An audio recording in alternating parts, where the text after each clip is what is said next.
À la Riviera 3, un quartier d'Abidjan où son entreprise est située, Madame Aminata Koulibaly alterne réunion des membres du réseau des femmes transformatrices de Côte d'Ivoire et surveillance de la production du jour. Celle que toutes les autres femmes appellent affectueusement Maman Koulibaly est une figure de proue de la transformation des produits alimentaires locaux en Côte d'Ivoire, comme en témoignent ses nombreux prix.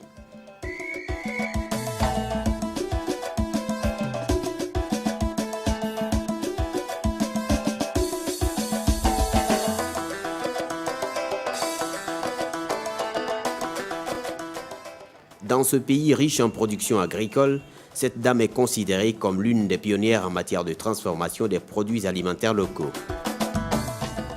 Dans son unité, on s'attelle à emballer la dernière production qui sera disponible dans certaines grandes surfaces et supérettes de la capitale ivoirienne.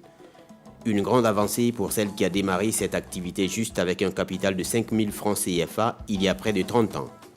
C'est maman même qui a donné 5 000 francs à sa servante, qui est allée au marché. Et 2 jours après, j'ai retrouvé ici.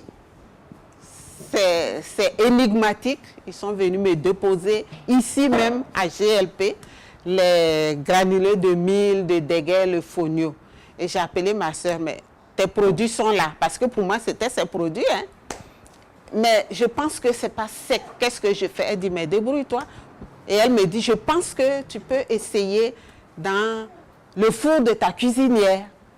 Et j'ai donc divisé en 3 parties. La première partie, j'ai tout cramé quand j'ai mis au four. Deuxième partie, j'ai su améliorer. Et troisième échantillonnage, c'était correct. C'est ainsi que c'est parti, hein, le projet que vous voyez aujourd'hui.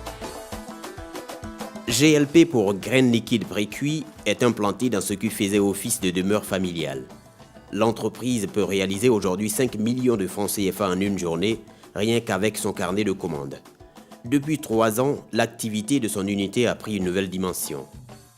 Grâce au concours du projet PADEC-ETA, le projet d'appui au développement et à la compétitivité des entreprises de transformation des produits agricoles, GLP a acquis de nombreux équipements qui lui permettent d'améliorer considérablement la quantité et la qualité de sa production. Le PADEC a pris les emballages, a fait la rénovation de l'unité, a donné les équipements. En fait, j'étais comblée. Je me disais, c'est ce que je voulais et j'ai trouvé ça dans le PADEC. Cette entreprise n'est pas la seule à bénéficier de cet appui du PADEC. À Ouagadougou, Dr Beogo est tout aussi fier de montrer ses équipements acquis grâce à l'appui du même projet. Cet ancien banquier a tout laissé tomber il y a une dizaine d'années pour créer cette unité de transformation des céréales locales à Ouagadougou. Celui que certaines connaissances qualifiaient de fou pour l'avoir vu quitter un poste bien rémunéré de banquier et se mettre à transporter des sacs de céréales avec sa moto, emploie aujourd'hui une centaine de personnes. Sur le site, des femmes font le nettoyage et le tri des graines avant le processus de transformation. Pendant que certaines vannes, d'autres s'attellent à la torréfaction des graines de céréales. Quand vous ne faites pas comme les autres, vous êtes fous. Et c'est ça, cette folie qui m'a amené, justement, même au niveau de mes collègues banquiers. On me dit, mais toi, mais c'est pas la peine. Avec tout ton niveau, le bagage que tu as là, tu vas devenir meunier de quartier. Je dis, mais vous ne comprenez pas ce qui est dans ma tête, je cherche quelque chose. Et aujourd'hui, quand ils ont vu que ça commençait à développer, ce sont les mêmes collègues qui demandaient, mais écoute, tu ne vas pas nous trouver de la place, nous voulons venir travailler avec toi. Ça me faisait 80 millions, le premier marché. Et je n'avais pas cet équipement. Hein. Et quand j'ai regardé le bénéfice, c'était 32 mois de salaire. Je me suis assis, j'ai dit, mais j'ai eu ça en l'espace de 2 mois. Parce que toute la production est sortie en l'espace de 2 mois. En cette période du mois d'août, d'habitude, les unités de transformation des produits alimentaires locaux travaillent à temps partiel. Mais chez Dr Beogo, l'unité tourne 24 heures sur 24 selon une rotation de 8 heures pour 3 équipes. Au centre de cette course contre la montre, une commande de 85 millions de francs CFA de farine infantile de l'Union européenne et de certaines ONG engagées dans la lutte contre la malnutrition au Burkina Faso. Avant, nous étions à 6 sacs par semaine. Ensuite, on a évolué, quand on a eu les équipements avant ceux du CORAF, passer à 12 sacs par semaine. Mais aujourd'hui, rien que pour la farine infantile, nous faisons à peu près 3 tonnes par jour. Donc c'est ce qui nous a permis aujourd'hui d'accéder à ce marché de l'Union européenne pour justement alimenter les enfants au nord qui sont dans une situation un peu catastrophique. Et c'est pour ça que les ONG financées par l'Union européenne ont demandé justement que nous produisons pour alimenter ces enfants qui sont au nord. Et aujourd'hui, le nombre total d'enfants qui vont bénéficier de cette farine sont au moins de 380 000 enfants qu'il faut nourrir. Après seulement 3 ans de mise en œuvre, les résultats du projet PADEC sont désormais visibles dans les 3 pays. Ici, dans cette grande enseigne du géant français de la distribution Carrefour, implantée à Marcory, un quartier d'Abidjan, des produits alimentaires locaux ivoiriens issus de l'entreprise GLP sont visibles. Dans une autre chaîne de distribution alimentaire à Ouagadougou, les bons samaritains, on retrouve ceux de Cetrapa du Dr Beogo. D'autres produits alimentaires comme ces bouteilles de déguet à base de lait de soja sont distribués par une unité appuyée par le projet PADEC. Où je transporte toutes les graines de soja en lait de soja. Et je fais fermenter ça pour mettre les graines de mie dedans pour faire déguet et mettre sur le marché. Au Mali, au Burkina Faso et en Côte d'Ivoire, 3 pays couverts par le projet, le PADEC a permis la rénovation et l'amélioration de l'environnement de 3 entreprises de transformation des céréales locales. Le projet a également fourni des équipements pour 12 entreprises avec des moulins à céréales comme ceux-là, des séchoirs solaires, des tamiseurs, des mélangeurs de farine, des machines à pesage et des grilles de graines. L'acquisition de ces équipements a complètement boosté la production et ouvert de nouvelles perspectives de développement pour ces unités. Pour le projet PADEC, nous avons bénéficié du moulin que vous avez vu. C'est ce qu'on souhaitait depuis longtemps parce que nous avons vu qu'en allant dans le moulin du quartier, il y avait plein de difficultés. D'abord l'hygiène. Et nous n'utilisons pas les mêmes farines. Quelquefois, il nous arrive de venir avec la farine où nous avons du maïs alors que notre produit c'est du mil. Donc on n'avait pas la farine pure, la qualité n'y était pas du tout. Je ne sais pas quoi dire, je veux vraiment remercier PADEC pour ça. Ça m'a soulagée. Parce que présentement, si je paye mes céréales, je viens à la maison. C'est à la maison que je fais tout. Je gagne en temps, je gagne en argent, je gagne en qualité de produit. L'un des problèmes majeurs auxquels les petites entreprises évoluant dans la transformation ont été confrontées est sans aucun doute le problème de l'emballage au-delà du manque d'équipement. Un problème qui empêche les produits alimentaires locaux issus de la transformation d'atteindre une bonne partie de leur clientèle potentielle. À Bingerville, non loin d'Abidjan, Aya Kwasi a longtemps été handicapée par ce problème d'emballage. Cette doctorante en philosophie est désormais toute heureuse que ce problème trouve enfin une réponse grâce au projet PADEC. Le projet PADEC a apporté beaucoup, notamment les différents emballages qu'on a aujourd'hui, les nouvelles emballages. Parce qu'à l'époque, quand on les emballait directement dans des sachets, on va déposer dans les boutiques, les supermarchés et autres. Les gens refusent un peu parce que pour un produit qui est emballé directement dans un sachet puis exposé comme ça, c'est pas intéressant. Donc avec le projet PADEC, on a eu ces emballages-là et on espère qu'on va percer les différents marchés.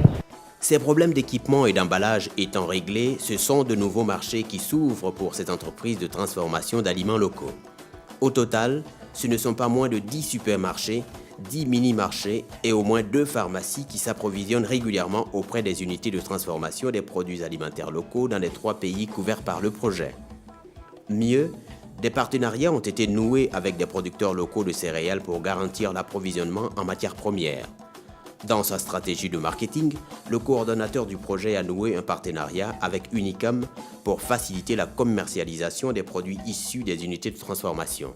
Déjà, nous avons la visibilité de ces produits sur le portail U-Business. Donc, ceux qui veulent s'en procurer, ils peuvent directement nous contacter à partir de la plateforme U-Business et où le produit est visible. Sinon, il y a nos commerciaux qui font la promotion des produits au niveau du Burkina Faso, sur tout le territoire national, que ce soit au niveau de Ouagadougou, la capitale, ou au niveau des autres provinces où nous distribuons également. L'impact sur le développement de ces unités est tel que la demande en équipement devient aujourd'hui difficile à satisfaire par le projet, faute de moyens financiers suffisants. De nombreux chefs d'entreprise qui n'en ont pas encore bénéficié rêvent toutes d'obtenir des équipements pour donner un coup d'accélérateur à leurs activités de transformation. Ma requête, c'est les machines. Une machine et l'emballage. C'est ce que je veux et je souhaiterais qu'on mette l'accent dessus. Les machines, l'emballage et la formation. Et avec ce projet, je pense que ce projet va nous aider à mieux nous faire connaître, nous qui sommes dans le domaine du beurre de karité. Et puis pourquoi pas nous mettre en contact, en relation avec des potentiels partenaires qui vont s'intéresser. Parce qu'il faut dire que nous rencontrons beaucoup de difficultés dans la transformation. Quand vous arrivez dans la région, aujourd'hui nous le faisons de manière artisanale. Nous n'avons pas de machines, de concasseuses, de broyeurs. Donc je pense que le projet PADEC va nous aider à semi-industrialiser notre transformation pour alléger un tant soit peu la souffrance des femmes. L'un des volets importants du PADEC est la place accordée à la formation et aux échanges d'expériences entre bénéficiaires. Dans le cadre des plateformes d'innovation, les membres des réseaux échangent régulièrement. Des ateliers de formation ont réuni les bénéficiaires du projet afin d'échanger sur les défis de la transformation. Des pays comme la Chine ont offert un séjour de formation aussi aux femmes ivoiriennes, membres du réseau des femmes transformatrices des produits alimentaires locaux. On était parti en Chine. Donc moi, quand je suis arrivée, j'ai commencé parce que nous avons on avait vu le projet de thé là-bas. Donc ça m'a appris parce que nous-mêmes, on a la même chose ici qu'on peut produire. Et là-bas, ça les rapporte beaucoup. Les entreprises de transformation de produits alimentaires locaux soutenues par le projet ont pris une nouvelle dimension dans leur développement. Les équipements obtenus auprès du PADEC leur ont permis d'augmenter leur production, mais surtout d'améliorer la qualité de cette production. Ces avancées se sont traduites par des carnets de commandes remplis et parfois même difficiles à honorer. Les perspectives de croissance sont donc réelles. Pour la première fois, mes produits sont arrivés en Europe. Avec au salon de l'agriculture en plus. Avec le réseau. Et c'est ma fille même qui a vu. Elle dit, maman, moi aussi tes produits. J'étais contente parce que je me suis dit que, enfin. Je peux dire que j'avoisine les 2 millions parce que quand je pense que j'ai commencé avec 100 000 ou un petit truc de 5 kilos et que maintenant par mois je suis à 1000 kilos et peut-être 2000 kilos plus tôt et peut-être plus, je me dis que bon, c'est un progrès et vraiment je vis bien de cela et j'en suis fière. Je suis professeure de français. Maintenant, je me présente comme transformatrice de céréales locales et j'en suis fière. C'est avec fierté que je dis que le CORAP a vu juste en nous appuyant sur la transformation et nous permettant justement de montrer, malgré le peu, que nous pouvons faire beaucoup avec. Le PADEC est un projet financé dans le cadre du MDTF, un mécanisme de financement qui regroupe plusieurs bailleurs parmi lesquels la coopération canadienne et l'Union européenne. Après 5 ans de mise en œuvre, le MDTF a financé au total 17 projets en Afrique de l'Ouest et du Centre, tous gérés par le CORAF WICAD, le Conseil ouest et centrafricain pour la recherche et le développement agricole, basé à Dakar.